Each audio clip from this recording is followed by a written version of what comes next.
Maayong hapon, Luzon, Visayas at sa mga kapuso natin dito sa Mindanao. Ito na ang tamang panahon. Palakpakan naman dyan. Hoy! Magaganap na po sa entabladong ito ang kauna-unahang pagdedebate ng lahat ng mga kandidato sa pagkapangulo sa eleksyon 2016. Ito po ang kauna-unahang COMELEC presidential debate sa loob ng 24 na taon. At ngayon, dinala natin ang debating ito sa tinaguriang Lupang Pangako, ang Mindanao. Live po tayo mula rito sa Capital University sa Cagayan de Oro City. At kasama ng Mindanao, buong Pilipinas, kasama ang ating mga tagapakinig sa Super Radio DCWE, lahat ng impila ng RGMA at mga membro ng kapisanan ng mga broadcasters sa Pilipinas, nationwide at worldwide. Pati mga kababayan natin sa iba't ibang bahagi ng mundo na nanonood live ng GMA Pinoy TV, nakatutok na. All present po ngayong hapon ang ating mga kandidato. Sa susunod na 2 oras, ang kanilang mga plano, ang kanilang salubin, ang kanilang posisyon sa ilang nagbabagang issue, inyong mapapakinggan. Mahigpit po ang labanan, kaya kailangan maging mapanuri. Wala na pong atrasan, pakinggan at kilatisin ang susunod na pinuno ng ating bayan. Ako po si Jessica Soho. Ako po si Mike Enriquez at ito ang Pilipinas Debates 2016.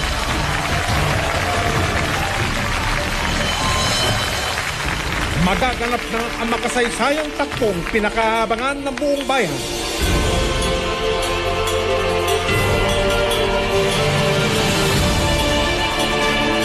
Inihahandog ng GMA News and Public Affairs, Philippine Daily Inquirer, at ng Commission on Elections. Kasama ang KBP. Ang kauna-unahang paghaharap ng mga kandidato sa pagkapangulo ngayong eleksyon 2016. Dito sa Mindanao. Pilipinas Debates 2016.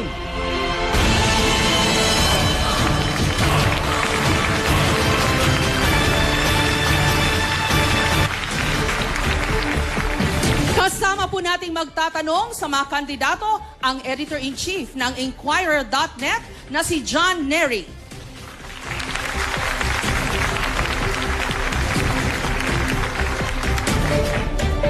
At kasama po natin ang nagpasimula sa Pilipinas Debates 2016, ang Commission on Elections sa pangunguna ni Chairman Andres B. Bautista. Welcome, Chairman!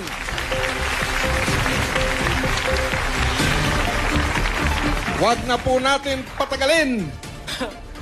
In alphabetical order po natin silang ipakikilala at bibigyan ng tigi 1 minuto para sa kanilang paunang panahayag at pananalita. Narito po ang kandidato ng United Nationalist Alliance o UNA na si Vice President Jejo Marbinay. Meron po kayong 60 seconds, Vice President. Mga kababayan, assalamualaikum. Mula noon hanggang ngayon, kahirapan pa rin ang problema ng ating bayan. Laki po ako sa hirap. Nakaranas po ako ng kahirapan. Kaya naman ako ay manungkulan sa pamahalaan, tinuunan ko po ang problema ng kahirapan. Sa Makati, napababa ako ang bilang ng mahihirap. Maraming nagkatrabaho at nakatikim at nakatamasa ng magandang serbisyo. Nagawa kong pinakamayaman ang lungsod ng Makati sa buong bansa.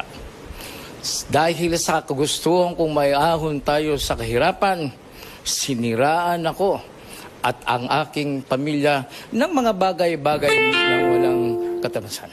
So ako ho ay mamumuno mga kababayan dito sa ating bansa.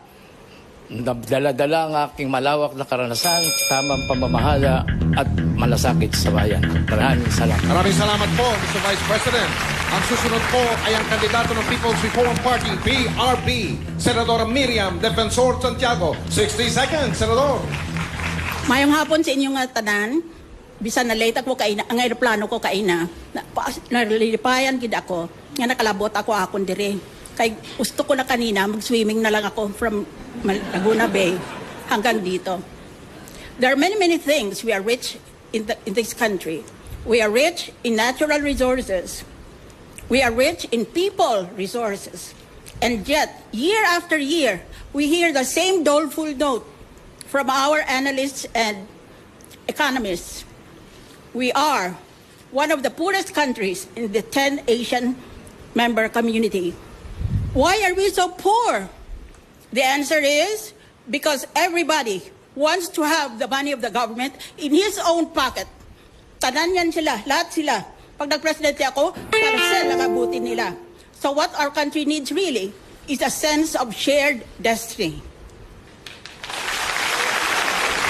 Narito po naman ang kandidato ng Partido Demokratiko ng Pilipinas, Lakas ng Bayan o PDP Laban, si Davao City Mayor Rodrigo Duterte. Meron po kayong 60 seconds, Good day. Mayor. It's good that Ma'am Miriam is here. She's one of the two only qualified to run this country as president. Ma'am, I am here because there is so much criminality. Drugs is flooding the country, been calling the attention of the national government, and there is so much corruption in government. I propose that if I am president, I would get rid of criminality, drugs, and corruption. Just give me 3 to 6 months and I will do it for you. I will deliver. Again, I said we cannot go for economic growth unless we start with government. For as long as there are incompetent and corrupt officials in our government, we would never reach our goal of a happy country. And so I say that I stand here and you might consider what I've told you this afternoon. Thank you.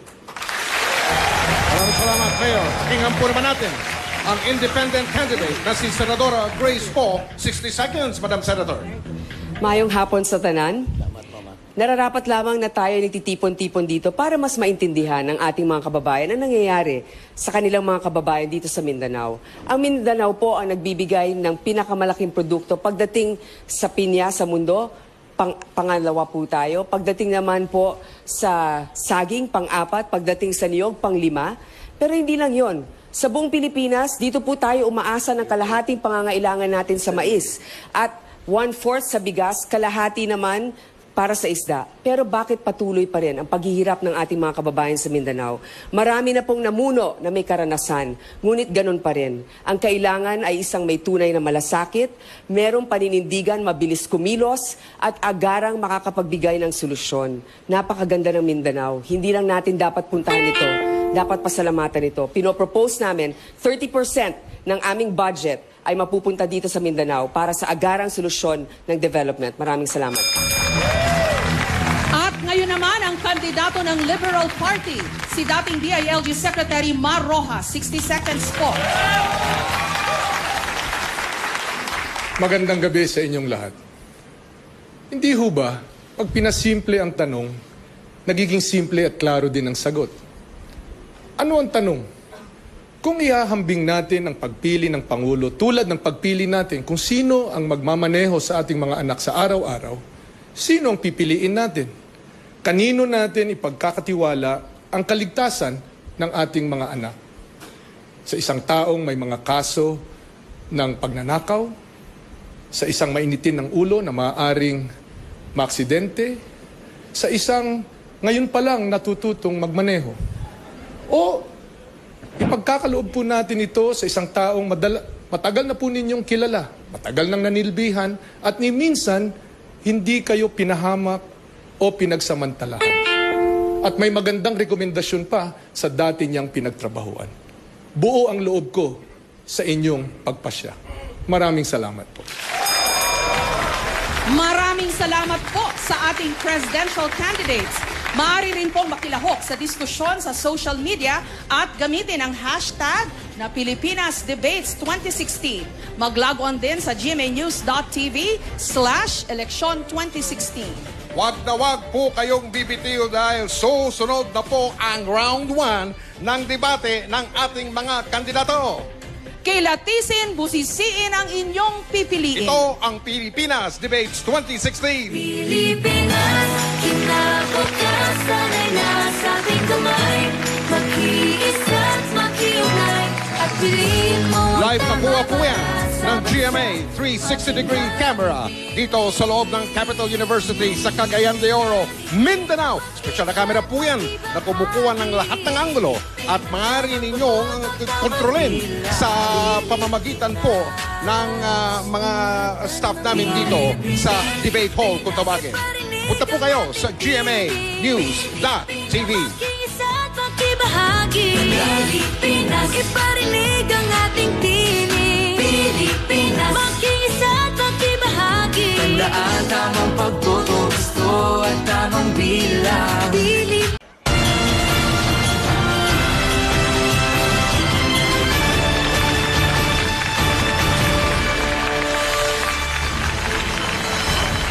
Nagbabalik ang Pilipinas Debates 2016.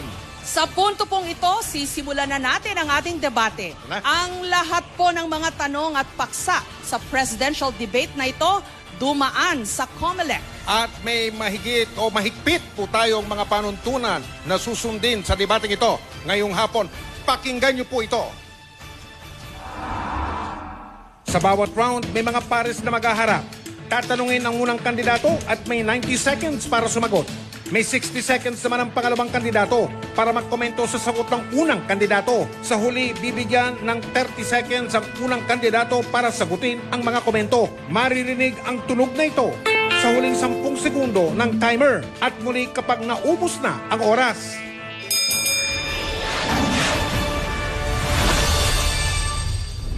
Simulan na natin ang round 1. Ang ating tatalakayin ang track record at performance ng mga kandidato, pati na ang mga isyong kanilang kinakaharap. Alphabetical po ang tapatan ng mga kandidato natin sa round 1 na ito. Kaya ang unang pong maghaharap ay sina Vice Presidente Jeje Marbinay at Senadora Miriam Defensor Santiago. Mr. Vice President, ito po ang tanong. Meron po kayong 90 seconds, Mr. Vice President.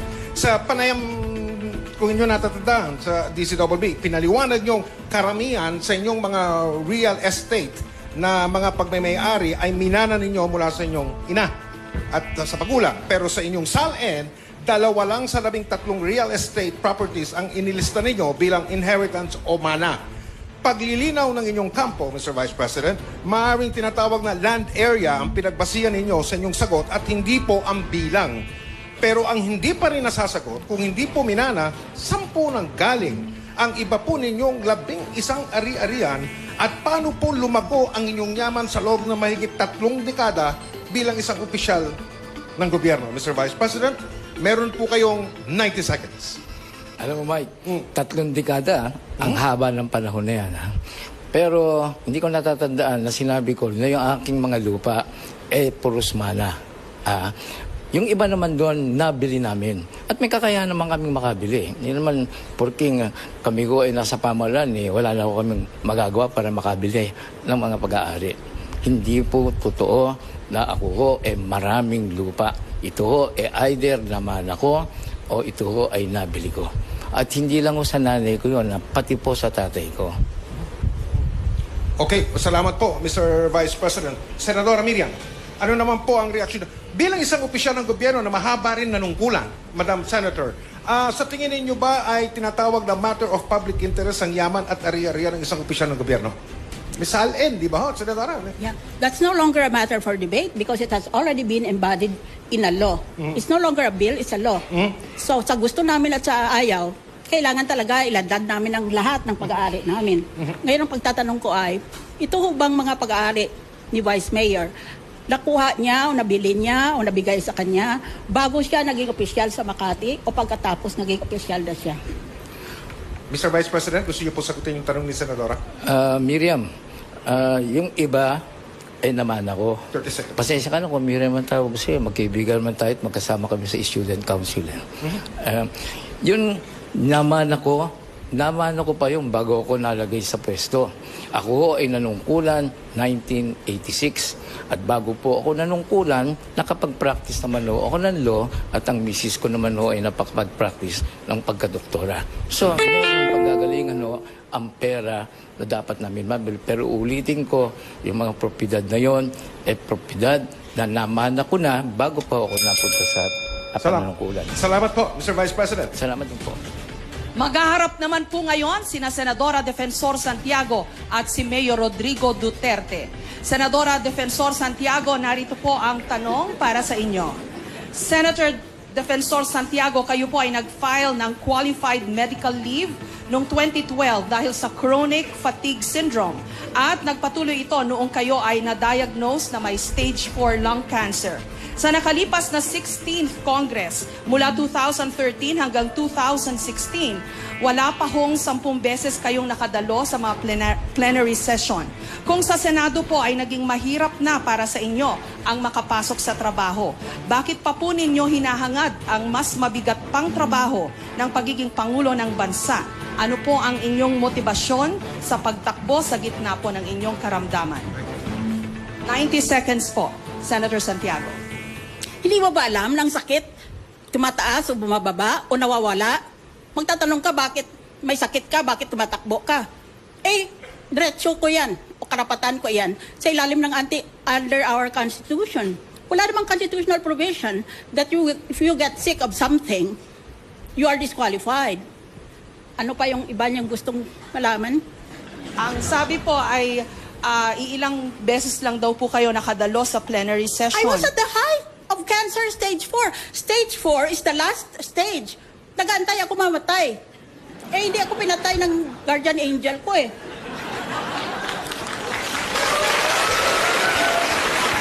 Paano raw po yan? Eh, mas mabigat daw pong trabaho ang pagiging Pangulo sa ating bansa.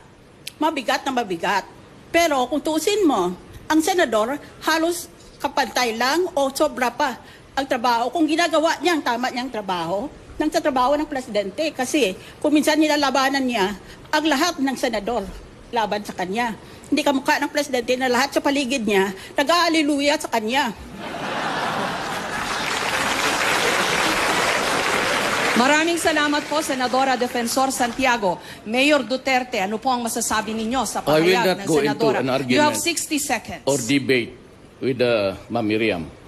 She's telling you the truth, and truth is very important. I do not see Senator Santiago passing away within the next 20 years. So what's the problem?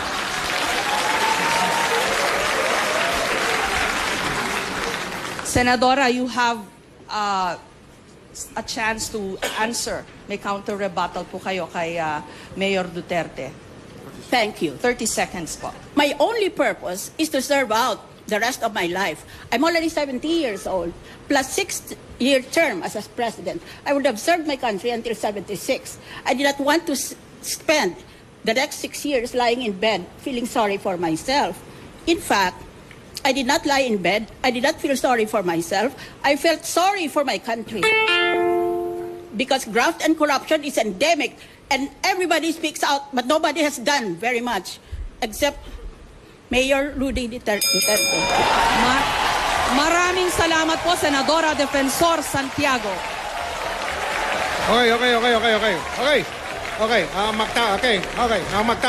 Magtatapatan na po ngayon naman ay si Mayor Rodrigo Duterte ng lungsod ng Davao at si Senadora Grace po. Mayor Duterte, ito po ang tanong para po sa inyo. Unang tanong, sa inyong talumpati noong Nobyembre, 22 beses po kayo nagmura, Mayor. Minsan nyo na rin inaming naharap kayo sa reklamong acts of lasciviousness sa makatweet. At nung na-interview ko pa kayo, sinabi nyo rin, kayo po ay palamura, kayo po ay babaero, kayo po ay nakapatay na ng kriminal. Sa inyo po bang palagay, Mayor, dapat po ba kayong tularan ng mga kabataang Pilipino? At ito ba sa tingin ninyo ang kaugalian na kailangan ng isang mamumuno po ng Pilipinas? Mayor, meron po kayong 90 seconds, sir. Yes, most of it are true. Most of it are true. Criminals, well, I go after them. As long as I do it in accordance with the rules of law, I will continue to kill criminals. And the President will order the killing as long as it is, I said, the exercise of performance of duty in accordance with law. I will use the military and the police to go after criminality and drugs. It's flooding the country. Hindi ako papayag ng ganun. Totoo yun. Well, I do not deny anything. Sa pangalawang bahagi po nung tanong, sa palagay nyo ba dapat kayong tularan ng mga kabataang Pilipino? No, Bilang I'm isang not leader? saying. Yes. Mayor? No. Extrajudicial killing? Of course not. Never happened. But killings, yes. Okay. If I become president, it would be bloody. Opo. Because we'll order the killing of all criminals, Opo. ang mga durugista at drug lords. Yung inyong kasong acts of lasciviousness sa mga kababaihan, Mayor. Wala akong kaso na ganun. Girlfriend. I do not know who invented it, but I okay. said, meron lang akong inakbayan noon. Okay. Ang nanay ko ang nagalit. Nagalit na. Okay. Isa pa. Mayor, sabi niyo may mga girlfriend kayo. Dapat Totoo. bang tularan yan ng mga kabataan? Well, kung hiwalay ka sa asawa, doon gawin mo sarili mo.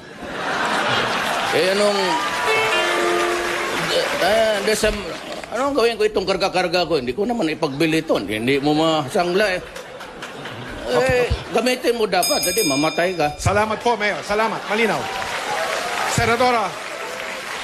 Senadora Grace Poe, bilang isang babae at kandidato sa pagkapresidente, dalawa lang pa po kayo ni Senadora Miriam. Ano po ang pananaw niyo sa ganyang estilo na yan ni Mayor Duterte? Alam nyo, si Mayor Duterte malakas ang appeal. Irresistible sa mga ibang babae. Subalit, matagal rin natin pinaglaban at alam ko si Mayor Duterte ay magalang sa kanyang nanay. Kaya, kahit na papano, sa tingin ko, kung ikaw ay malakas ang dating sa mga babae, konting pigil sapagkat, syempre, malay mo, yung mga lumalapit sa'yo, may asawa o kaya may boyfriend o kung ano paman, sa mata ng bata, ang mali ay nagiging tama kung ginagawa ng matanda. At least alam natin si Mayor Duterte, minsan sinasabi naman niya, yung mga hindi niya na nararapat na nagawa noon. Pero pareho lang naman kami, tao rin nagkakamali. Pero isusulong ko palagi ang pagrespeto, anuman ang iyong kasarian. Babae ka man, lalaki, LGBT, lahat po tayo, merong konting paggalang sa isa't isa. Salamat po, Senador. Meron po kayong 30 seconds para wag magpigil. Sige po. Lahat naman ito sa kwarto yan. Hindi mo naman ginagawa so what's the problem? Hindi mo naman you don't flaunt it in public. And I said, if you have to do it, I said, I'm separated from my wife. And yung isang asawa ko nasa Amerika, yung nurse. So, far and wide, in between those years, it's biology. Actually, it is biology. Okay. Salamat po, Mayor. Magkakaharap po naman ngayon ni Senator Poe, si dating DILG Secretary Mar Rojas. Senadora Poe, narito po ang inyong tanong. Sa lahat ng mga kandidato sa entablado ngayon, kayo po ang may pinakamanipis na resume pagdating sa government service. 2 taon bilang MTRCB chairperson at nangangalahati pa lang po kayo sa inyong termino bilang senador. Sa tingin nyo ba ay may napatunayan na kayo sa larangan ng serbisyo publiko para maging Pangulo ng ating Republika? Jessica, alam mo, talagang hindi ko pinagkakaila. Sa lahat sa kanila, ako ang pinakabago rito. Pero sa ating mga kabataan, alam ninyo ang kanta ng Glock 9. Kayong mga nakaupo, subukan nyo naman tumayo para maramdaman nyo ang aming kilagayan, ang kinalalagyan ko. Sa tingin ko, sa lahat sa kanila, ako nga may pinakamaikli na karanasan, pero nakikita ko bilang isang nanay kung anong pangangailangan ng isang pamilya. Sa aking maikling karanasan sa gobyerno, ako po ay nakapaghawak ng isang executive position na may management requirement at mismo na rin si Senator Miriam ang nagsabi na ang Senado ay pwede talagang mas mahirap pa na trabaho kung talagang ginagawa mong iyong trabaho. Ako po ay nabigyan ng pribileyo na makadebate si Senator Miriam, kaya nga napasa namin sa Senado ang Freedom of Information. Yung mga batas na aming itinulak ay pagkain para sa mga bata, yung mga batas o yung mga budget pala na aming tinulak, pagkain para sa mga bata, para sa mga magsasaka, higit sa lahat, pag-iimbestiga na walang kinikilingan, kaibigan man o kaaway. So para sa akin, ang aking karanasan bilang isang teacher, bagamat minamaliit ng iba, hindi po tayo makakarating sa puntong ito kung hindi dahil sa isang guro na nagmalasakit at nagturo sa atin kung anong tama at mali at kung anong naaayon para sa ating mga paksa. Kaya po sa ating mga kababayan, pare-pareho lang naman ang problema ng Pilipinas Pare-pareho nandyan. Wala pong proof na pag matagal ka na sa pwesto, mas magaling ka. Secretary Rojas, ano po ang reaksyon nyo sa sinabi ni Senator Poe? It should be recalled that you once asked her to be your running mate or your vice presidential candidate. Tama ka dyan, Jessica. No? Inanyayahan natin si Senadora Poe na sumama dahil nga sa pagkilala na tulad ng sinabi ninyo ay manipis yung kanyang karanasan sa pamumuno. At siguro ipagpaumanhin ng aking kaibigan si Senadora Grace Poe na ang pagiging Pangulo ay hindi OJT. Kinabukasan, buhay, kaunlaran ng 100 milyong Pilipino ang nakasalalay dito. Kaya may tamang panahon para sa lahat. At para sa akin, yung karanasan ay isa sa pinakamahalagang katangian para sa pagiging Pangulo. Paano mo malalaman kung binubola ka o hindi? Paano mo pipiliin kung anong rekomendasyon ng dalawang magkaibang rekomendasyon ng mga cabinet secretary ang iyong pagdidesisyonan?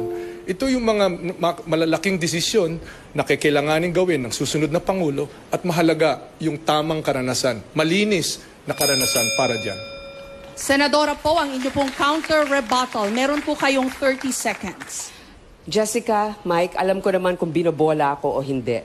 Kahit na maikli ang aking panunungkulan sa gobyerno. Unang-una, tama, si Secretary Mar, nakatatlong administrasyon na siya dyan. Nabigyan na ng ilang mga responsibilidad sa gobyerno. Pasensya na rin po. Pero marami rin akong inimbestigahan katulad ng DILG at dun sa DOTC sa MRT. At sa tingin ko naman, hindi mo kailangan ng napakahabang karanasan para malaman na kulang ang tulong ng gobyerno sa transportasyon sa ating bayan at kulang ang tulong ng mga gobyerno para magkaroon tayo ng kapanatagan. Maraming salamat po, Senadora Poe. At ngayon naman, ang one-on-one po nina dating Secretary Mar Rojas at Vice Presidente Jojo Barbinay.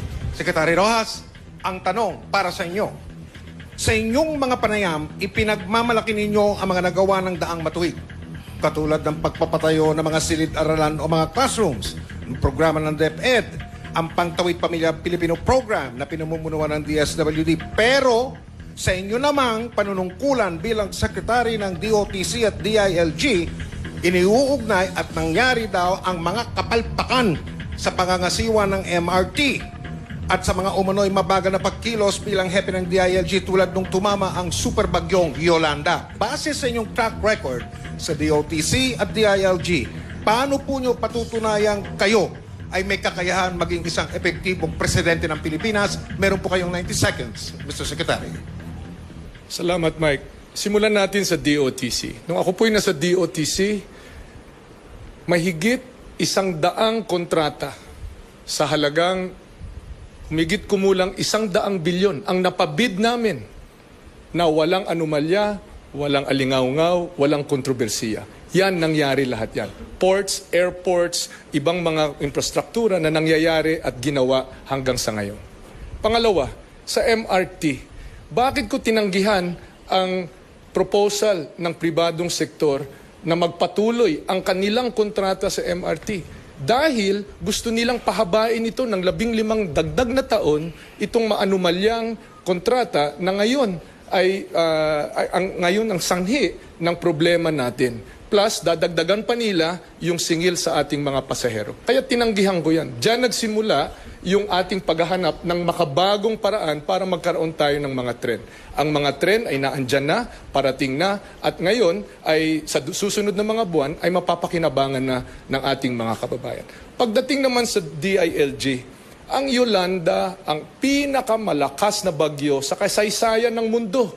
Ang buong gobyerno ay naandun. Nandun ako bago, habang at pagkatapos ng bagyo. Hindi ako bumitiw hanggang nag-stabilize ang sitwasyon at hindi ako tulad ng iba na dumating, nag-helicopter, nagturista, umalis at marami na ngayong sinasabi. Maraming salamat po, Secretary. Babalikan po natin si Vice President Binay. Mr. Vice President, sangayon ba kayo sa sinabi ni Secretary? Matagal kayo naging miyembro ng gabinete, ha? Kasama niyo siya. Sige po, Mr. Vice President.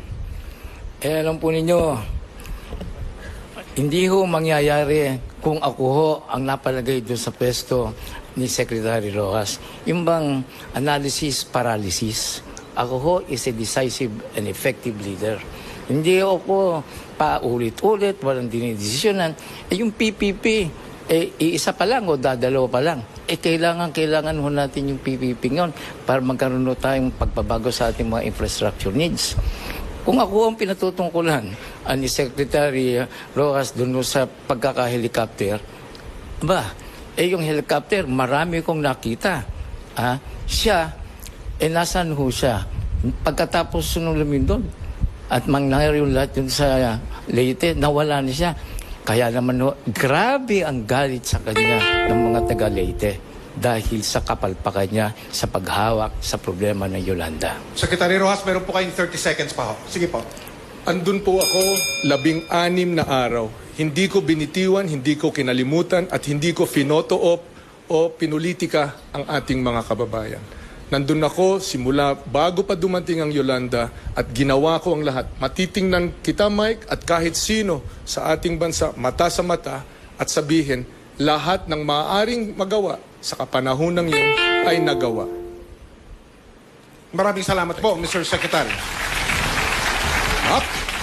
Yan po, nagtatapos ang round 1 pa lang po ito. Mas mainit sa round 2 dahil ang susunod nating tatalakayin, mga kapuso, ay ang kahirapan at ang pagpapabuti sa buhay ng mga Pilipino. Kilatisin, busisiin ang inyong pipiliin. Magbabalik po ang Pilipinas Debates 2016. Samantala, makikita po ninyo ngayon ang ating Twitter heat map. Kapag mas marami pong bilog na pula sa lugar, mas marami po ang tweets na nagmumula riyan. At makikita po natin na umuulan na ang mga tweets tungkol sa debate sa Metro Manila. Umiinit na rin ang diskusyon sa Twitter sa Cagayan de Oro City mismo kung saan po tayo naroon. Ayan po ang ating Twitter heat map. Pilipinas, iparinig ang ating tinig. Pilipinas, makiisa at makibahagi. Tandaan tamang pagboto, gusto at tamang bilang.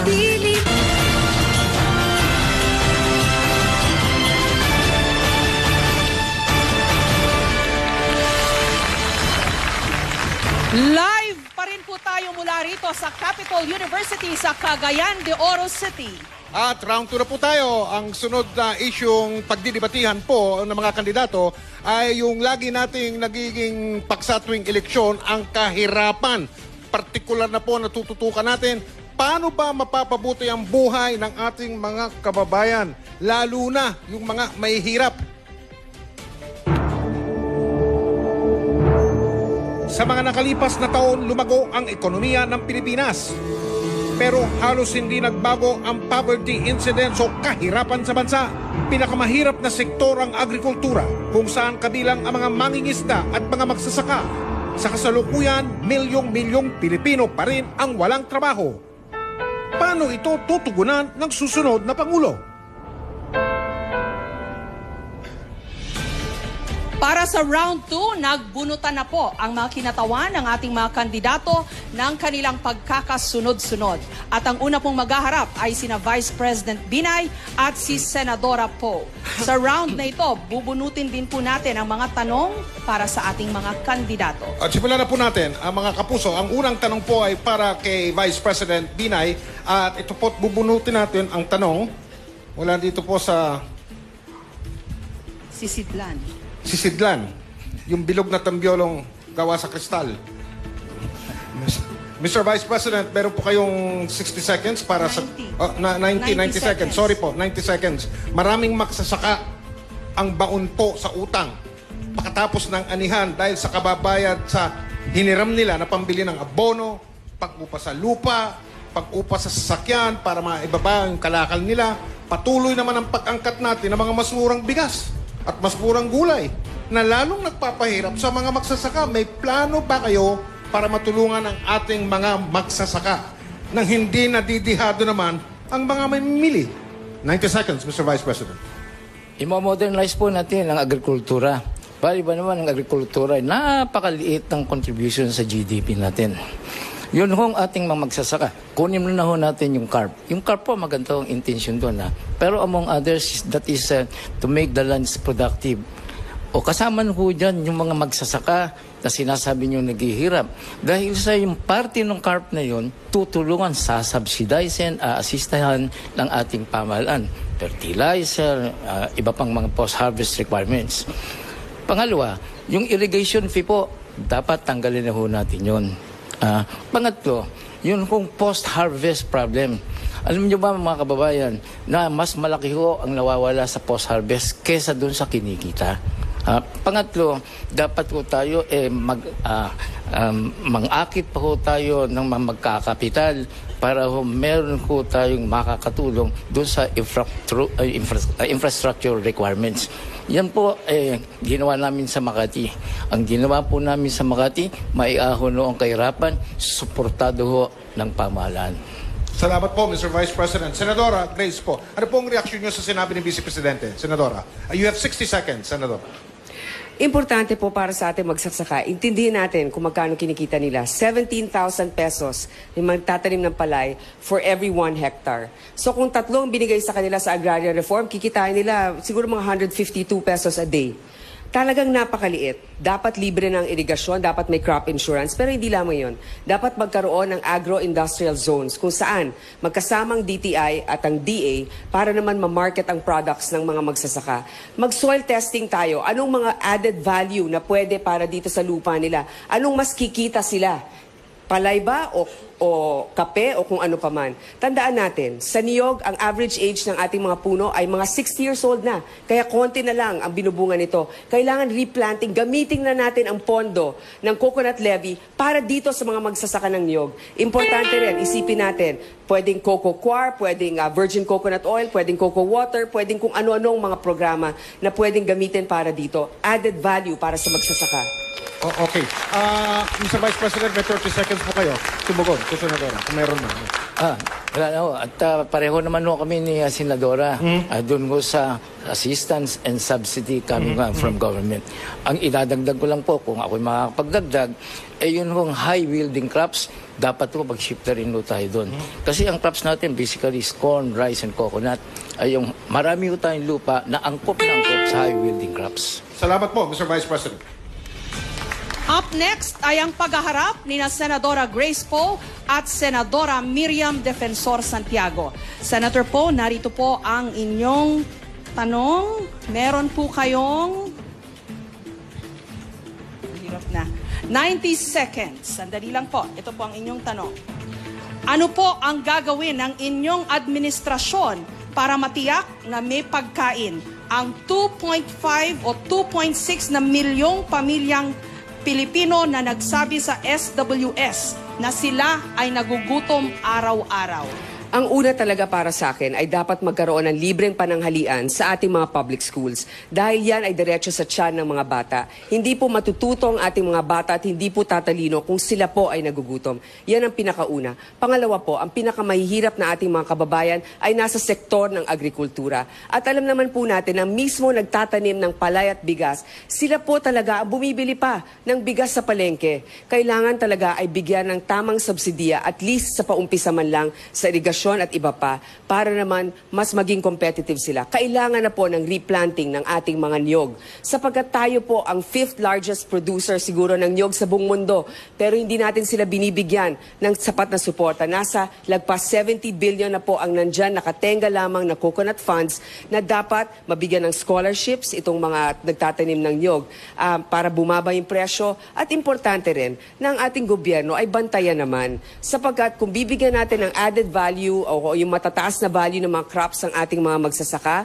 at mag-aangkat tayo ng mga ibang bagay, huwag natin kalilimutan na huwag pa rin natin pababayaan ang sektor ng agrikultura kung tayo mag-aangkap ng mga ibang mga pagkain. So, importante po yan sapagkat habang may nagugutom sa ating bansa, hindi natin pwedeng sabihin na nagiging matagumpay ang ating ekonomiya. Ano po ang inyong tugon rito, Senator Miriam Defensor Santiago? Well, 60 seconds po. promises are very easy to make. But which president of our country, just like us presidentiables for 2016, has ever abolished or at least reduced the incidence of poverty in our country? None. I say this with all conviction as former Agrarian Reform Secretary. Kaya pangako lang ang pangako. Saan natin kukunin lahat ng pera na ito na igagastos para sa mga sinasabing mga plano nila? That is the question.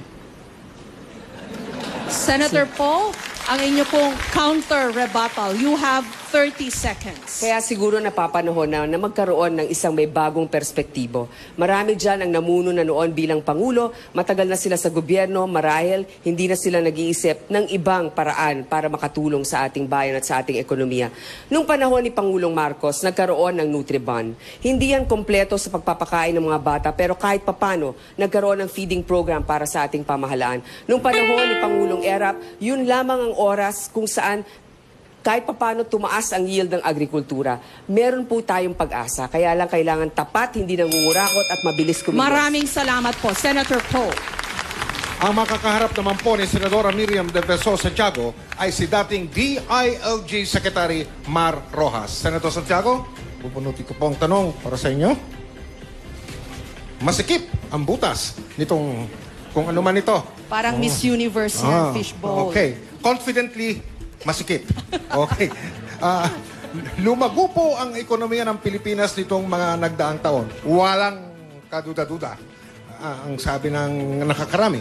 At sa pagtatapos ng 2015, umangat ang ating ekonomiya ng 6.3%. Sa kabila nito, malaking porsyento ng ating mga kababayan ang naghihirap. Kung kayo po ang magiging susunod na presidente ng Pilipinas, Senadora, paano nyo ibababa ang mga nagdarahop sa pag-unlad ng ekonomiya at paano nyo susiguraduhin na yung yaman ay hindi mananatili? Ay, si Senadora po, no? Si Senadora Grace? Sandali. Senator Miriam. Sorry po. Si Senadora Miriam, ang kausap ko, Senadora. Siya po ang tinatanong ko. Okay. Ay, ito pong tanong, Senadora. Paano nyo sisiguraduhin ay yung yaman ay hindi mananatili sa ilan lamang kung hindi bababa sa mas nakakaraming mga Pilipino? Senadora, 90 seconds. Please. Una, pagadahin natin, ibig sabihin, bigyan natin ng mas maraming pera sa budget. Itong mga factors na ito. Number 1, health. Ang kalusugan ng ating mga mahihirap. Kalamihan sa kanila may mga sakit hindi na rin makatrabaho. Pangalawa, education. Importante sa tao na edukado siya. Kaya siguro, hindi tama ang ating mga pagpili noon dahil maraming hindi edukado na nagboboto. Pangatlo, rural infrastructure or social welfare improvements. Lahat ng ito nangangailangan na ang ating taxes should either be lowered or raised. Wala tayong eskapo dyan. So, we either have to consent to raise taxes or we should lower taxes. Hindi naman papayag ang gobyerno na kulang sa pera ang ating budget. Kaya, the remedy will be to decrease some taxes. For example, the estate tax should be erased. Paggulo lang yan Naging judge ako, marami akong estate taxes cases na 10 taon na hindi pa ma-resolbar. Pangalawa, real estate tax should be abolished. No, should be piggybacked with a real property tax on the national level. Kaya 2 beses magbabayad. Kaya mahirap labanan ito. Ang kailangan dyan is the will to win. Salamat po, Senadora. Okay, si Secretary Rojas, may reaksyon kayo. Sige po, Secretary. 60 seconds. Masasabi ko lang na tama, lumago ang ating ekonomiya. In fact, fastest growing itong nakaraang 6 na taon o 5 taon kumpara sa nakaraan. Itong paglago ay nakahatid na rin ng kaginhawahan sa ating mga kababayan. Mahigit 2 milyon na mga tao ay naitawid mula sa poverty line to above the poverty line. Magreklamo man or mag-question man sa datos, pero yan ang datos ng ating NEDA at ng ating mga statistical office. 2 million families ngayon ay hindi nakabahagi ng tinatawag na mahihirap. Dagdag pa doon ay yung ating mga safety nets. May safety net tayo sa PhilHealth ng nakaraang taon. Kung magkasakit ka, kasama ng 6.2 milyong mga pasyente, natulungan ka ng PhilHealth sa halagang 75 bilyones pesos. Kung dati-rati bawal magkasakit, ngayon may kasangga ka ang inyong gobyerno para hindi na mauubos ang laman ng bulsa mo sa kakabayad ng pagpapagamot. Yan ang inihatid ng Daang Matuwid. Yan ang itutuloy ko sakaling mabigyan ako ng pagkakataon. Salamat po, Mr. Secretary. Senadora Santiago, you have 30 seconds to reply, to react, kung gusto niyo po. As I said, these are all promises way up in the sky. Promises in the sky is the program of government of many officials running for public office. Saan natin kukunin ang pera? Yun ang tinatanong ko. Saan? Sino magbibigay, magdodonate? Mga mayayaman ba? Dadagdagan natin dahil lang sa mayaman sila. Malaking problema yung where to source the funds. I can make an entire list from here to there of all my promises to you, but they will each cost Salamat taxes. po. Salamat po, Madam Senator. Mga kapuso, hindi pa tapos ang round 2. Pero ngayon pa lang po, pinapaalam po namin sa inyo na #1 trending topic sa Pilipinas at sa buong mundo. Ang Worldwide. hashtag Pilipinas Debates 2016. Ito po ay, hinga lang po tayo. Magandang pangitain yan, Mike. Kasi ibig sabihin, napakarami nating mga kababayan na interesado Opo. sa sasabihin ng ating mga kandidato. Maganda ito para sa bayan. Kaya lahat tayo hihinga muna ng saglit dahil tumitindi po ang ating talakayan ngayong hapon. Kilatisin, busisiin ang inyong pipiliin. At magbabalik po ang Pilipinas Debates 2016. Diyan lang po kayo. Sana'y nasa ating kamay. Makikita po ninyo ang heat map ng Facebook naman. Kanina, heat map ng Twitter. Ngayon po naman, heat map ng Facebook. Ang Davao City at ang Ilocos Norte Davao at po. Ilocos Norte. Ang pinaka-aktibo ngayon sa diskusyon sa Facebook tungkol sa eleksyon. Tamang bilang. Pilipinas, iparinig ang ating tinig. Pilipinas, makiisa at makibahagi. Tandaan tamang pagboto, gusto at tamang bilang.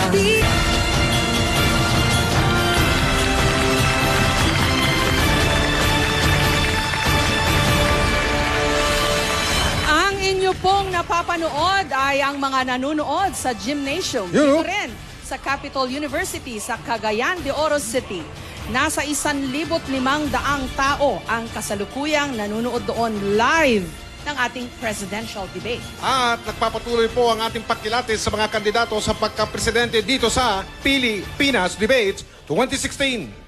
Nasa round 2 pa rin po tayo mga kapuso para talakayin ang issue ng kahirapan at ang pagpapabuti ng buhay ng ating mga kababayan. Okay, si dating DILG Secretary Mar Rojas naman po ang sasalang at ang makakarap niya po ay ang alkalde ng lungsod ng Davao, Mayor Rodrigo Duterte.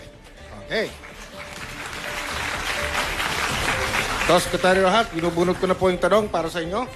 Biglang lumuwag yung butas nung kayo na. O, ito po. Paunti na ng paunti ang nahuhuli ng mga mangingisda natin. Maswerte na po kung kumita ang mga mangingisda ng 200 piso kada araw. Ano ang magiging programa ng inyong administrasyon para maiangat ang kabuhayan ng mga mangingisda at mapangalagaan ang ating karagatan? Meron po kayong 90 seconds para sumagot. Para sa ating mangingisda, ang pinakamahalaga ay ang murang pautang. Nauubos ang kanilang kapital, ang kanilang kinikita sa kakabayad ng interes at amortisasyon sa kanilang inuutang. Hindi pa nga sila nagpapalaot, iniutang na nila ang kanilang huhulihin. Kaya murang pautang isa sa pinakasusi para sa kanilang kaginawahan.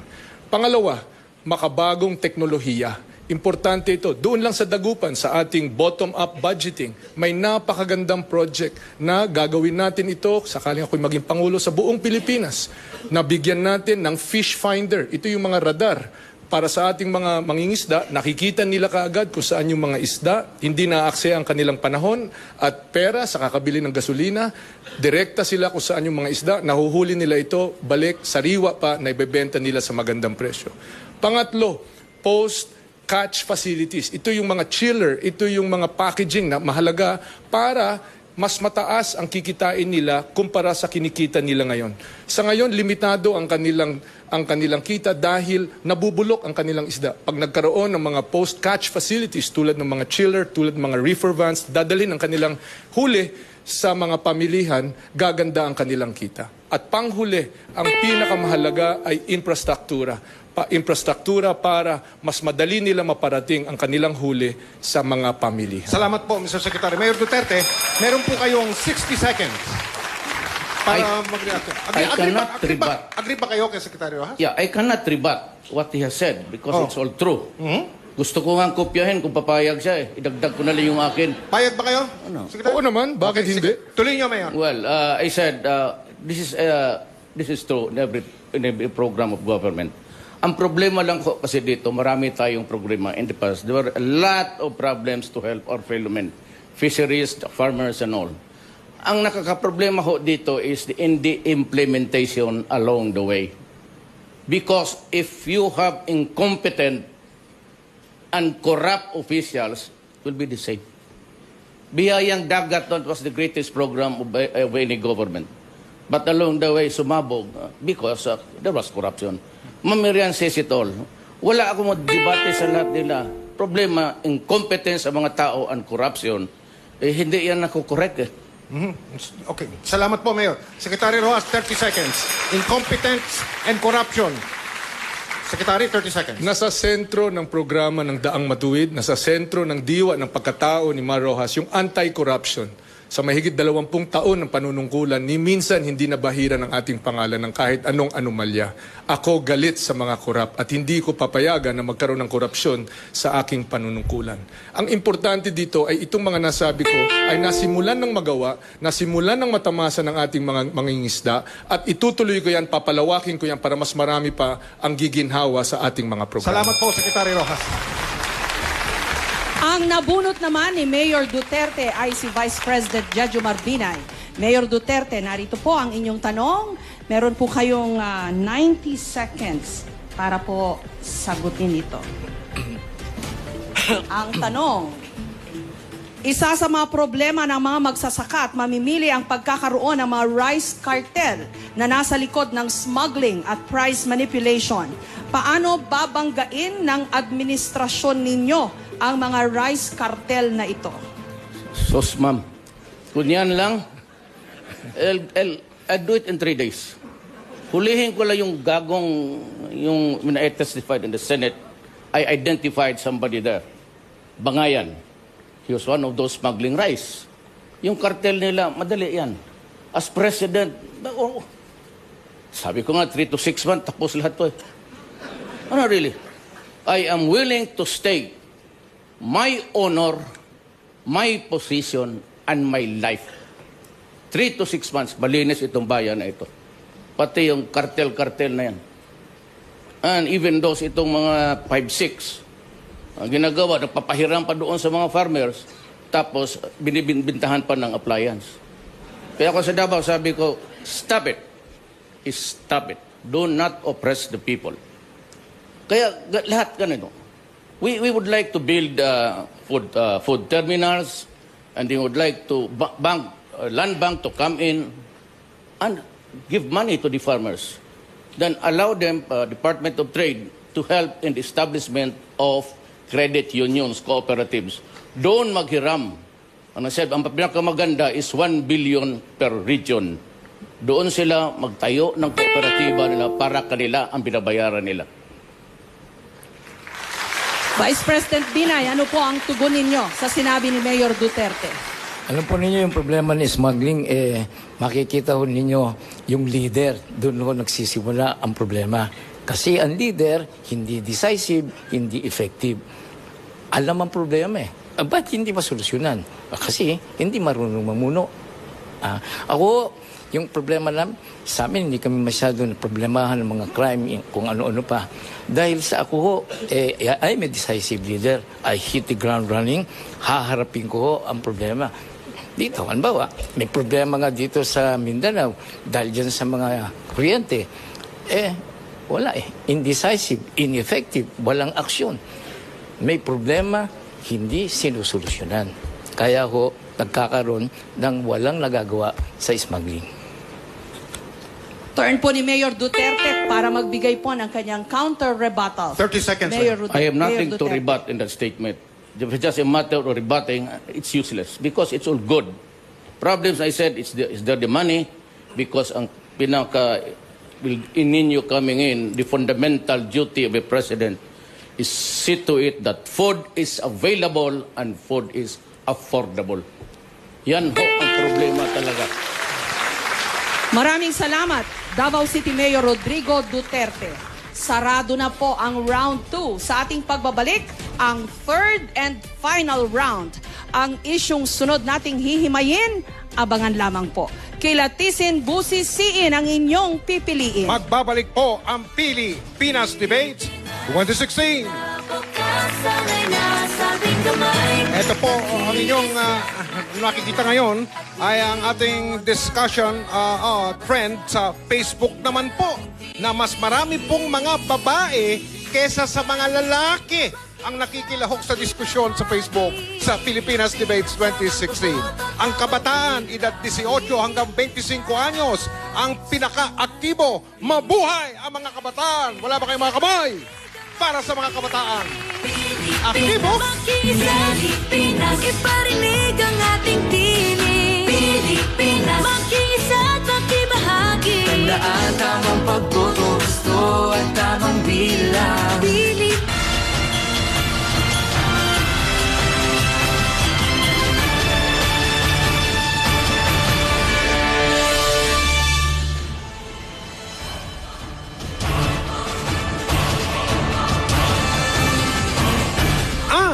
Ito po muli ang isa na namang kuha ng GMA 360-degree camera. Maaari niyong kontrolin yan para makasilip kayo sa loob nitong debate hall. Ayan mga kapuso, magputalong po kayo sa gmanews.tv. Live po yan mga kapuso. Tuloy ang ating pagkilatis at pagbusisi sa mga kandidato sa pagkapangulo dito sa Pilipinas Debates 2016. Round 3 na po tayo mga kapuso. Okay dito. Mga issue pong na kinakaharap ng ating kinaroroonan sa mga sandaling ito, Mindanao, tututukan ng kasama natin na magtatanong po mula sa social media.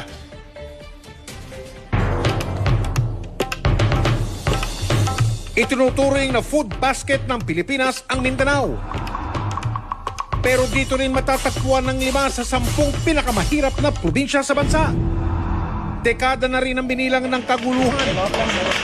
Ilang usaping pangkapayapaan ang sinimulan pero bigo pa rin makamit ang pangmatagalang kapayapaan. Ano ang magiging hakbang ng susunod na Pangulo? Makakasama po natin sa pagtatanong sa mga kandidato sa round na ito si John Nery, ang editor-in-chief ng Inquirer.net. Nag-ikot po sila sa Mindanao para kumalap na mga tanong mula sa publiko at ilan nga po riyan ay kasama sa mga posibleng matanong sa ating mga kandidato. Katulad sa round 2, bubunutin pa rin natin ang mga tanong sa mga kandidato. At gaya rin sa round 2, nagbunutan na po ang mga kinatawan ng mga kandidato ng kanilang sequence o pagkakasunod-sunod. Ito na po mga kapuso ang unang sasalang mula sa Mindanao. Si Mayor Rodrigo Duterte, na ang makakatapat po ay si dating Secretary Mar Rojas. Pero bago po yung dalawang yan, si John Nery muna. Maayong gabi, Mike. Mayor Duterte. Yes, sir. Kayo po ang kandidato mula sa Mindanao. Ito po ang inyong tanong.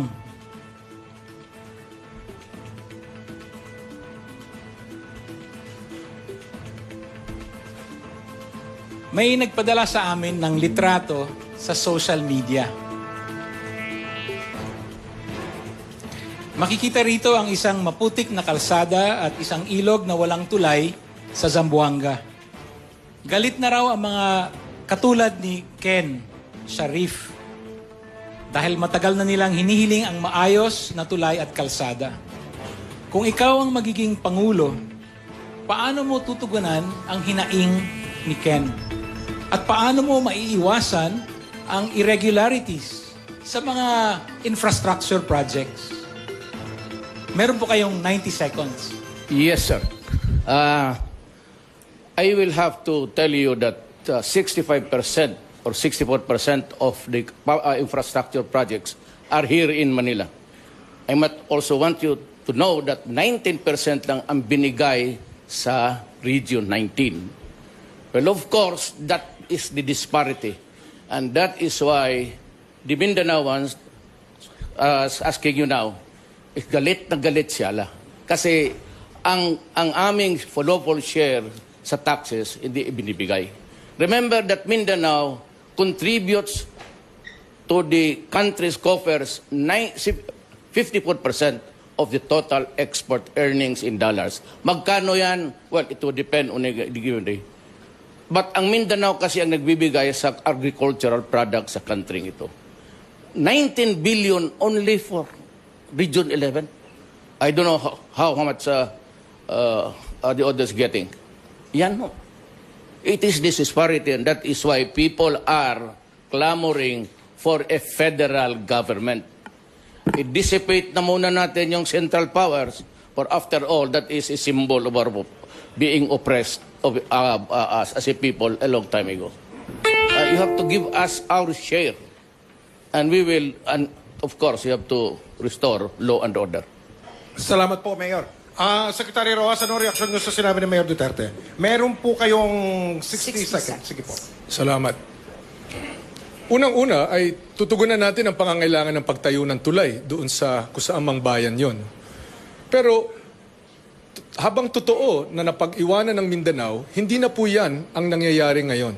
In fact, Mindanao today has twice the amount of infrastructure in the last 5 years than it had in the last 12 years. 260 billion pesos ang dumating sa Mindanao itong nakaraang 5 taon kumpara sa 125 billion nung 12 taon ni ni Gloria at ni Erap. So, hinahabol na natin, lumalaki na ang ating pagtugon sa pangangailangan ng Mindanao. Is this enough? Hindi pa. Kaya tuloy-tuloy ang ating programa na kung saan mas maraming infrastructure, tulad ng nakita natin, pag-landing sa Lagindingan, papasok dito, yan nangyari sa Daang Matuwid. Yan ang halimbawa ng mga infrastructure na pinarating natin sa Mindanao. Salamat po, Mr. Secretary. Mayor Duterte, meron ba kayong tanong? Reaction, 30 seconds. Wala man akong nakitang tuwid na dadaan. Puro kulubot man yan. You know, I said this year, the budget was given to Manila, the largest portion of it was 64%. Ang binigay sa Region 11, 19 billion. Kanila 64. Well, how can you expect Mindanao to develop? It's a question of money. You do not count the accounts that was given us within the last 5 years. Naubos yun sa corruption. Okay, maraming salamat po, Mayor. Salamat po. Sunod namang sasalang ay si dating Secretary Rojas at ang makakaharap niya si Vice President Binay. Ang tanong mula pa rin kay John Nery. Daghang salamat, Jessica. Ginoong Rojas, ang tanong po sa inyo,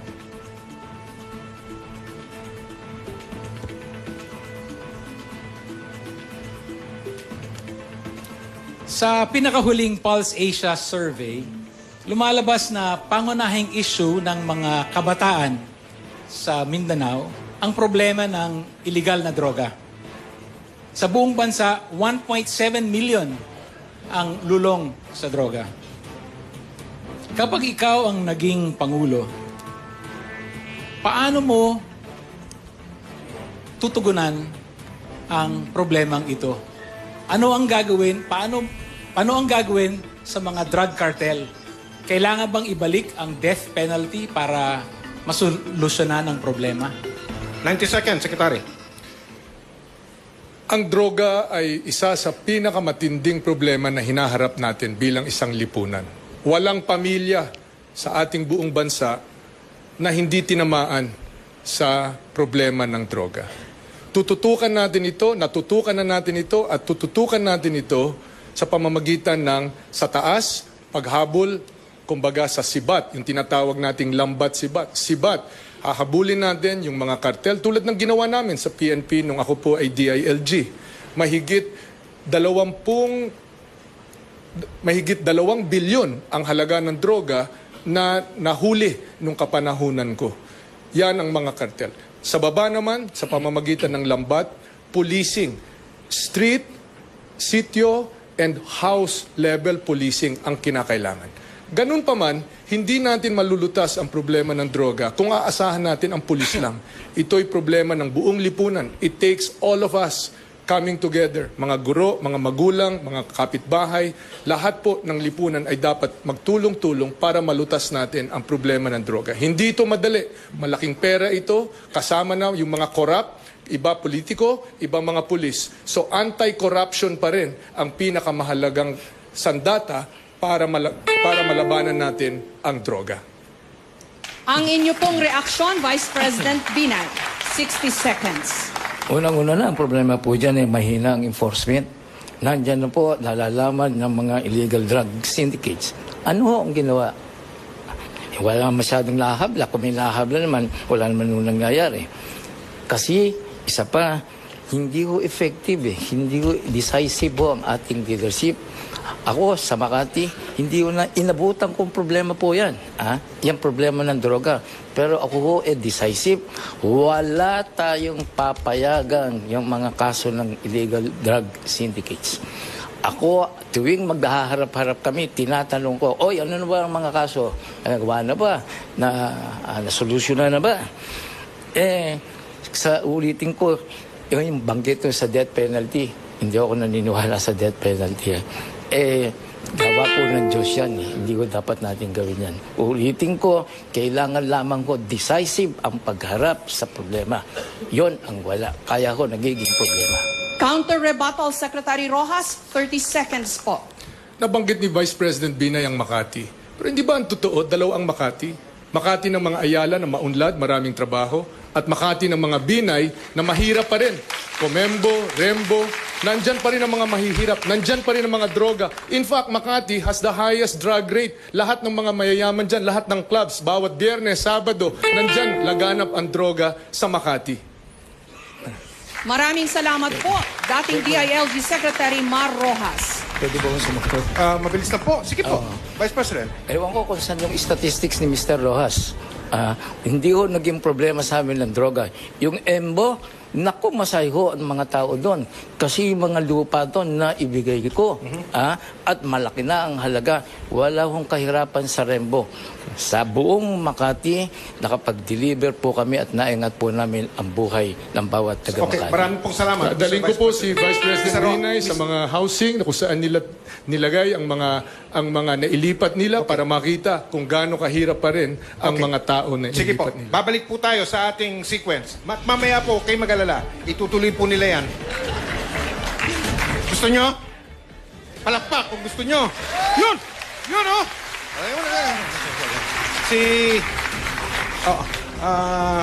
Sandali lang po. Mr. Si Vice President Binay naman, si ngayon, Vice President Binay. Opo. makakaharap si Senadora Miriam Defensor Santiago. Puntahan po muli natin si John Nery. John? Salamat, Jessica. Mr. Vice President, ito po ang tanong para sa inyo. Sa pag-iikot namin sa Mindanao, lumalabas na nais ng mga kabataan na maipasa ang anti-political dynasty bill. Kayo po ay kabilang sa isang political dynasty. Ito ba, paano nyo bibigyan ng prioridad itong panukalang batas na ipasabuhay ang constitutional provision laban sa political dynasty?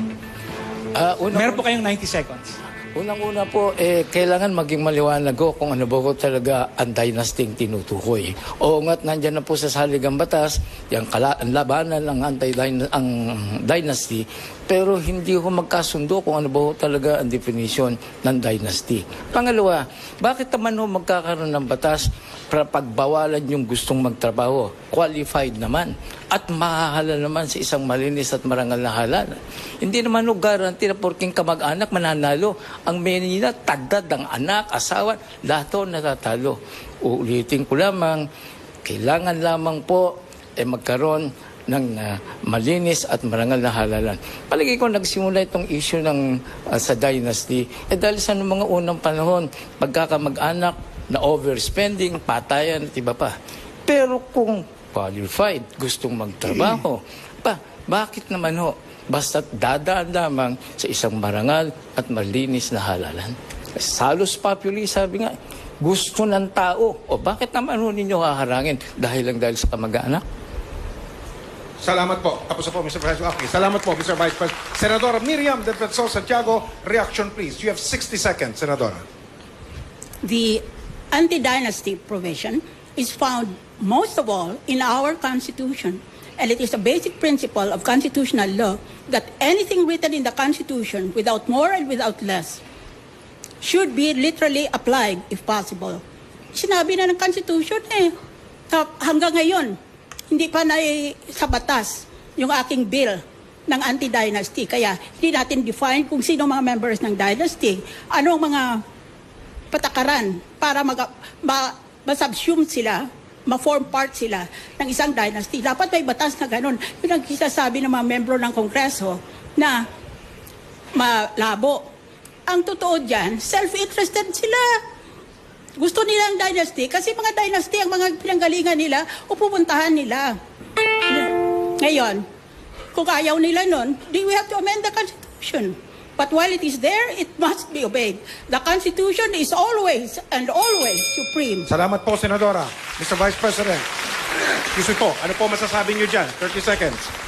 Si Miriam, mayroon ho siyang anak na halal. Kung malabo ang definition ng dynasty, yan ang problema natin. Tama ho si Miriam.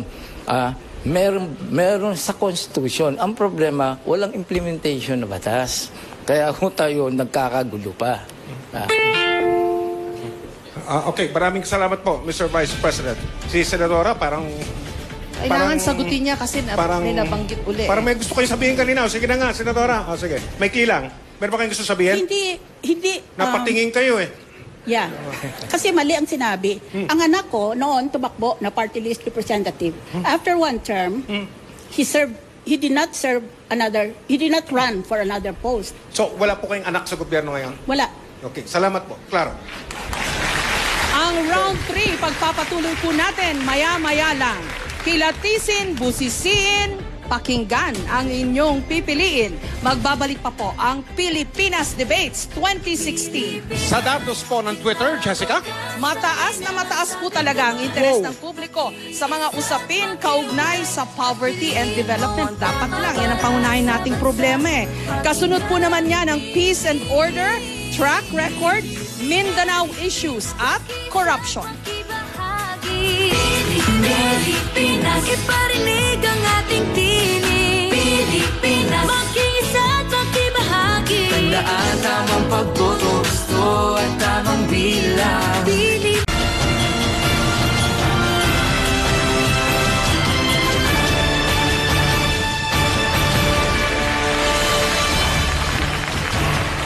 Nagbabalik po tayo dito sa lungsod ng Cagayan de Oro, dito sa Mindanao, para sa pagpapatuloy ng Pilipinas Debates 2016 at magpapatuloy po tayo sa Round 3. Ito po, mga kapuso, pero bago po yan, may mga nagtatanong po yung nakikita sa tenga ni Vice President Binay. Ang tawag po dyan sa aming propesyon ay override o yung tinatawag na in-ear monitor. Ganito po yun. Mga kapuso, meron po kaming lilinawin. Nakakabit po yon, ang naririnig po doon ay yung audio o tunog na on the air o sa papawid ng debate. Lahat po ng kandidato, inalok po namin, lagyan yan. Dapat maklaro po namin sa inyo yon. At tanging, ang nagpalagay lang po niyang override ay si Vice Presidente Binay. Salamat po. Ang ating pong hinihimay ngayong round 3, mga isyong kinakaharap ng Mindanao at mga tanong mula po sa ating mga netizen. Ito na pong susunod na magtatapatan. Senadora Miriam Defensor Santiago at Senadora Grace Poe. Ang dalawang babaeng kandidato sa pagkapresidente, balikan natin si John Nery. John. Salamat, Mike. Ito po ang susunod na tanong para kay Senadora Santiago. May mga nagsasabing para madepensa ng Pilipinas sa sigalot sa West Philippine Sea, kailangan natin ng EDCA or Enhanced Defense Cooperation Agreement. Pero pangamba naman ng ilang kausap namin, lalo na dito sa Cagayan de Oro, na ang mga lugar katulad ng Lumbia Airport ay gagamitin para sa EDCA ay magiging militarized. Kayo po ba ay pabor sa EDCA? Kung hindi, ano ang nakikita ninyong alternatibo para madepensahan ng Pilipinas laban sa banta mula sa China? 90 seconds po. I am against the EDCA. In fact, I was the sponsor and author of the resolution passed in the Senate expressing the sense of the Senate that the EDCA should first pass the Senate, which is what happens to all other treaties. Bakit ito? Pinirmahan lang ng mga opisyales ng Executive Department na hindi binigay sa Senado na lahat ng ibang mga treaty, ganun ang paraan noon. Kaya, galit talaga ako dyan dahil parang nagsusunod-sunuran tayo. Itong dalawang higante, ang China at ang United States, parehong gustong kontrolahin ang Pilipinas. Bayaan mo na kung anong mga ambisyon nila sa sarili nila, pero huwag nila tayo idamay. Kaya pareho lang yan na mga ganid. Ang China gusto niya lahat ng produce, kanya na. Kaya ayaw makipag-usap sa atin ang China ng one-on-one. Pilipinas, halimbawa, at saka China, Vietnam and China, ganon. Ang atin naman gusto ay collective. Lahat ng ASEAN, magkasama-sama sila, 10 sila, at kausapin nila ang China. Ngayon, ayaw ng China yon. Kaya hindi na talaga marisolbar yan. Pero ang katotohanan dyan ay parehong gusto na kontrolahin itong South China Sea na tinatawag or West Philippine Sea nitong dalawang bansa na ito. We let us stand for our sovereign rights. I am willing to join any movement to declare our independence from imposed sovereignty. Salamat po, Senadora. Salamat po. At Senadora po, meron po kayong 60 segundo, 60 seconds para sa inyong reaction. Sige po. Sang-ayon ako kay Senator Miriam na dapat talaga ay dumaan ito sa Senado para masuri kung ito ba'y bagong kasunduan o hindi. Ito po ang ilagay natin sa ating isip. Wala pong isang bayan na mag-iisip kung anong mas maganda para sa kanilang kapitbahay o sa kanilang kaalyado. Ang una nilang iisipin ay ang kanilang sarili. Ngayon, isipin natin ang ating sarili. Anong pwede natin makuha sa kasunduang ito? Oo, nandyan sila, isang bigate na pwede tayong bantayan. Pero naalala ba ninyo, nung nandito yung base militar, kahit papano binabayaran tayo ng mga Amerikano. Pero ngayon, dahil dito sa EDCA, libre ang kanilang pagiging dito. Itong masasabi ko, kahit na maliit na bansa tayo, ikumpara natin sa China, bakit ang Singapore, pwede nilang palakasin ang kanilang military. Hindi sila basta-basta inuuto ng mga ibang bansa. Kaya rin natin yan. Ngayon, paunti-unti, palakasin natin ang ating military. Kausapin natin ang China constructively, pero let's take a leadership role in the ASEAN so that we can follow a particular code and conduct that will be followed by the other countries in the ASEAN. Salamat po, Madam Senator. Senadora, you have 30 seconds. Yes, there will always be different levels of negotiation between the Philippines and other foreign countries that we deal with. The first track is always to exchange notes. For example, the Philippines already protested the activities of China in these disputed seas. That's the first track. But it has had no effect. Walang epekto. Kaya we have to go to the second track. We have to negotiate with China together with other Asian countries. Maraming salamat po, Senadora Santiago. Up next, ang paghaharap ni na Senadora Grace Poe at Mayor Rodrigo Duterte. Balikan po natin muli si John Nery. Salamat, Jessica. Ito po yung tanong para kay Senadora Poe. Hindi na ipasa ang Bangsamoro Basic Law dahil na rin siguro sa nangyari sa Mama Sapa, no? Kapag kayo po ang nahalal, isusulong ba ninyo uli ang BBL or meron kayong ibang programa? Yung paglinaw po sa nangyari sa pagpatay kay Marwan, kasama po yan sa solusyon? Mr. Nery, 90 seconds. Mr. Nery, ang nais ko po ay magkaroon ng isang transparent, inclusive at sustainable na pag-uusap at saka kasunduan. Kailangan talaga sa pagbuo ng bagong kasunduan o pagtulak nito, kailangan isama natin lahat ng mga grupo. MILF, MNLF, lahat ng mga grupo, hindi lang Magindanawan, kundi Tausug, Maranao, Badjao, kung ano pa, pati yung mga IPs, pati mga Kristiyano dito sa Mindanao na bumubuo nito.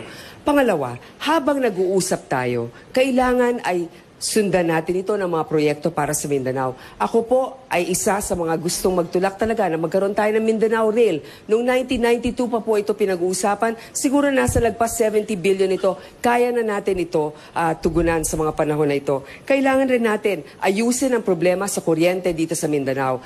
Kailangan natin i-rehabilitate ang Angus at Pulangi Dam sapagkat ito po ay heavily silted na. Imbis na 900 megawatts, nagiging 600 megawatts of power lamang ang nabibigay dito. Importante na magkaroon ng trabaho dito sa Mindanao. Kaya nga po sa aming budget, kasama dyan ang infrastruktura, 2,000 kilometers na kailangan natin pasemento at ipaayos, magbibigay ng temporary na trabaho, pero pagkatapos nun, mahihikayat natin ang turismo at ang mga mamumuhunan dito na pumunta dahil mas maayos na ang mga kalsada. Kasama sa usap ng kapayapaan ay development. Rebuttal, reaction, Mayor Duterte, meron po kayong 60 seconds. Let me focus on Mindanao, on what it is happening today. With the failure of BBL, there is a great hurt there. Unless, I said, we can come up with another card, which is federalism, nothing at all can appease Mindanao. Yan ang nangyayari dyan. And that is why it is very important na kung ako ang magpupunta dyan, I would not only offer the BBL with the same configuration, but I will offer federalism to all, pati kay Norbiswari on the western side. That would maybe appease everybody because every moro politico would really like to see federalism kasi pubalpak na ang BBL. And we have to do this because I said nothing short will appease and bring peace to Mindanao. Yan ang importante sa lahat dyan. You have to right the historical wrong committed against the Moro people. Counter-rebuttal reaction, Senadora Grace po, ano po ang inyong tugon? 30 seconds. Ginagalang ko sinasabi ni Mayor Duterte, talagang kailangan pag-usapan natin kung makakabuti yung federalismo sa ating bayan. Ang pinakamalapit na example ng federalismo ay ang ARM.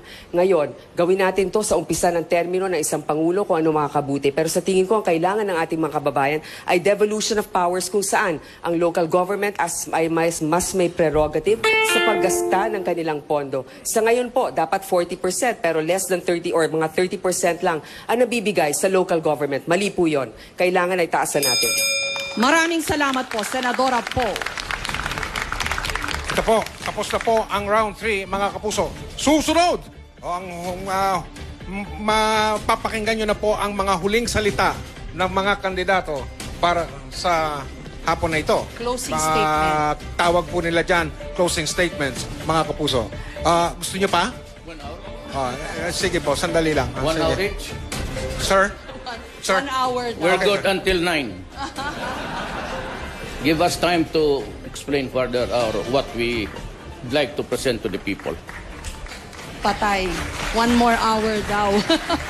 Kilatisin, busisin po ang inyong pipiliin. Magbabalik po, mga kapuso, ang Pilipinas Debates 2016. 1 hour? Oh? Makiisa, makiugnay, at piliin mo ang tama para sa bansa. Silipon. Pakinggan aming piliin. Pilipinas, makiisa.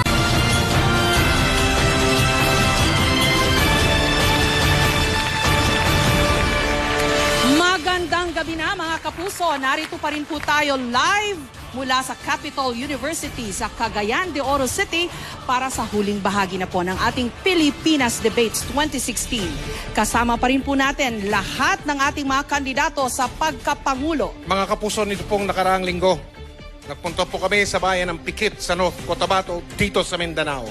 Nakilala po namin ang isang estudyante sa grade 5 na nakikita nyo yan. Si Norisa po yan. Malungkot po ang kwento niyang si Norisa. Dahil hawak po siya ng kanyang ama nang siya ay nabaril sa isang rido. 3 kilometro lang po naman ang layo mula rito sa ating kinaroroonan ngayon. Nakilala ko si Nanay Nening, 71 years old. Ang tanging ikinabubuhay nilang mag-asawa ay ang pagbebenta ng panggatong. Kada buwan, 300 piso lang ang kanilang kita. Ayon sa kanya, kung mahirap sila noon, mahirap pa rin po sila hanggang ngayon. Kasama sina Nornisa at Nanay Nening sa mahigit 100 milyong Pilipino na nais po ninyong pamunuan. At para po sa pangwakas na pananalita, closing statements ngayong gabi, pakisabi na din po sa mga nakikinig at nanonood sa Pilipinas at buong mundo, bakit kayo ang dapat maging susunod na kandidato, presidente ng Republika ng Pilipinas? Bibigyan po namin kayo ng tig-1 minuto para riyan. Alphabetical ulit po ang ating sequence o pagkakasunod-sunod. Ito na po, mga kapuso, kukunahin natin si Vice President Jejomar Binay. Mr. Vice President, 60 seconds po. Batay po sa aking karanasan at tamang pamamahala at pagmamalasakit sa ating kapwa, lalo na sa mahirap, yan hong pagharap sa problema ng kahirapan ay dapat po nating harapin sapagkat problema pa rin po yan. Kaya po bahunan, tigilan na po natin yung underspending.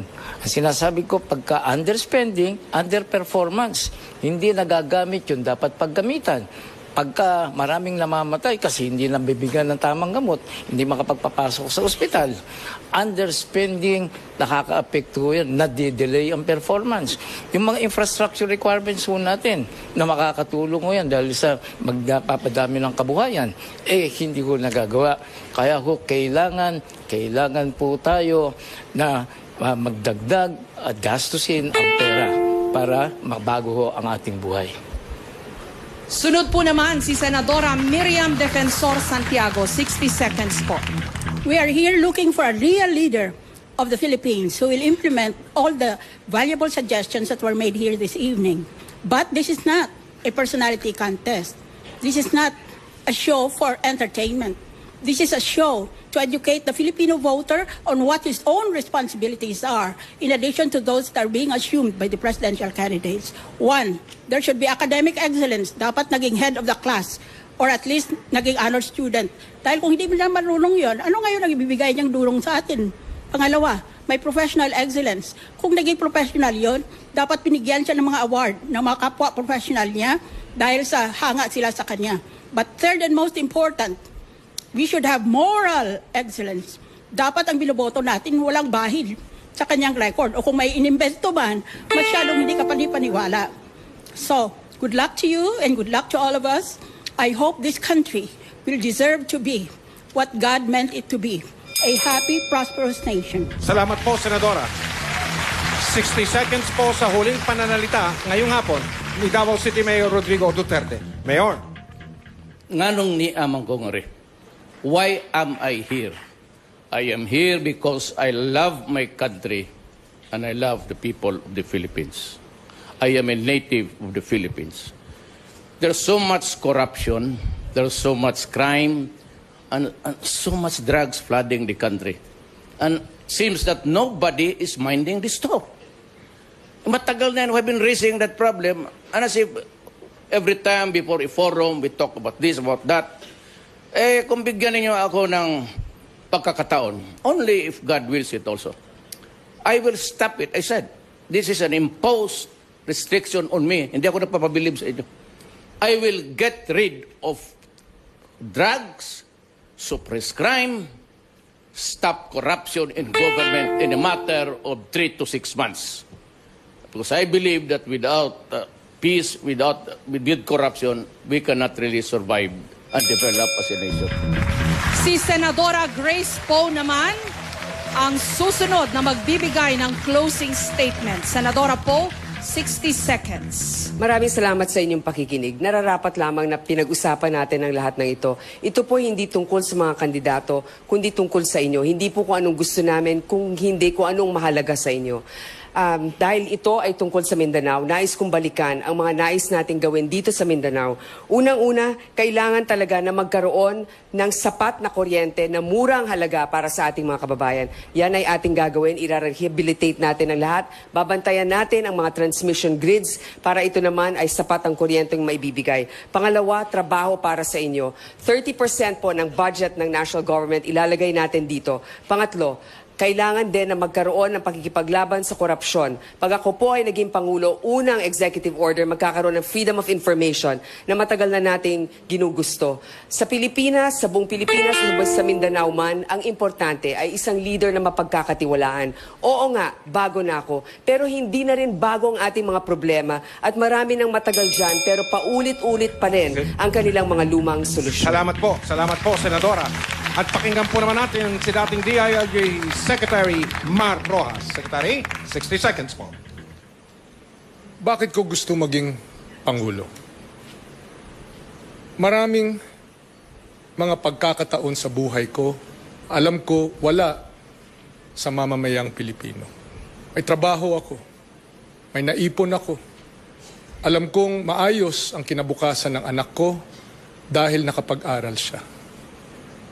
Pag may nagkasakit sa pamilya namin, kampante ako na may gagamot sa kanila. Hindi ko pinoproblema ang kakainin ko sa bukas. Bakit ko gusto maging Pangulo? Dahil gusto ko maging ganito din ang buhay nyo. Malaya sa gutom, malaya sa takot, at malayang mangarap. At mahihiya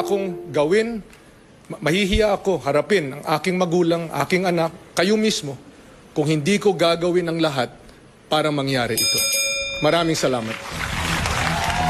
Maraming salamat sa ating mga kandidato. Maraming salamat din po sa Philippine Daily Inquirer na katuwang ng GMA sa paghahatid sa inyo ng Pilipinas Debates 2016.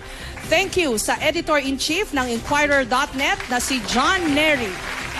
Sa Team Bahay na masipag nag-tweet, nag-post sa Facebook, nakibahagi sa diskusyon sa GMAnews.tv, sa Super Radio DZBB at sa lahat ng RGMA stations nationwide. Salamat din Thank po. you rin po. Salamat po sa mga kasapi ng kapisanan ng mga broadcaster sa Pilipinas. Maraming salamat po sa Commission on Elections. COMELEC, maraming salamat po. At lalong-lalo na lahat, maraming salamat po sa milyong-milyong Pilipino na tumutok ngayong hapon at gabi, kumilatis, bumusisi sa mga kandidatong ito. Maraming salamat po muli sa ating mga kandidato. Sabi nga ho nila, walang personalan, politika lang. Kaya, aanyayahan po namin kayo na pumunta sa harapan ng ating entablado at magkamayan po, alang-alang sa bayan. Naway nakatulong po kami sa inyong pagdedesisyon ngayong eleksyon 2016. Iisa lang po ang inyong boto, kaya pag-isipan ang husto. Ako po ang inyong kapuso, Jessica Soho. Mga kandidato, pakitaas lang ang mga kamay para sa Pilipinas. Mga kapuso, isa sa kanila magiging susunod na presidente ng Republika ng Pilipinas. Ako po si Mike Enriquez. Maraming salamat po sa inyong pagtitiwala. Magandang gabi. Ay, meron pa sa Visayas at Mindanao. Magandang gabi. Mabuhay ang Pilipinas! Mabuhay! Iparamig ang ating Pilipinas. Mag-iisa at magbahagi. Tandaan tamang pagboto, gusto at tamang bilang. Pilipinas, ingatan ng bayan. Pilipinas, Ating dangal ay alagaan. Pilipinas, Maging tapat, huwag kalimutan. Ingatan ng bayan. Pilipinas kong mahal. Pilipinas, Pilipinas kong mahal. Pilipinas kong mahal. Pilipinas kong mahal. Pilipinas, kinabukasan ay nasa ating kamay. Makiisa at makiugnay, at piliin mo ang tama para sa bansa. Pakinggan ang Salamat po sa inyo. Salamat po. Iparinig ang ating Pilipinas. One more time, mga kandidato.